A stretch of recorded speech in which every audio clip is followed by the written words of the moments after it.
எதுவும் பண்ணல. பாத்தீங்கன்னா வந்து எந்த நாய் கடிச்சுதா இல்ல யாராவது வண்டி ஏத்தாங்களா தெரியல. நொண்டி நொண்டி நடக்குது. அதால வந்து எதுவுமே பண்ண முடியல. ஃபுல்லா ஃபுல்லா ஓட்ட ஓட்டையா இருக்கு. காயமாயி போச்சு.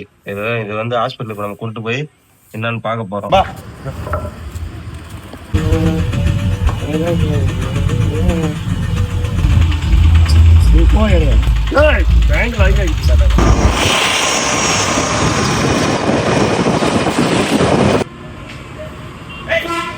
ஹாஸ்பிட்டல் வந்தாச்சு. அவன் புதிய இடம் சொல்லிட்டு பயப்படுறான், ஓடுறான். இங்க பாருங்க, உள்ள இருந்து ரத்தமா வருது.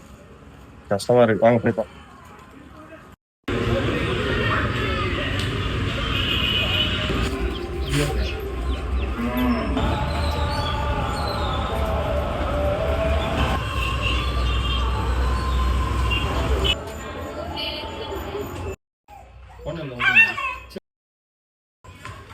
ஒண்ணு இல்ல, சரி சரி சரியாச்சு.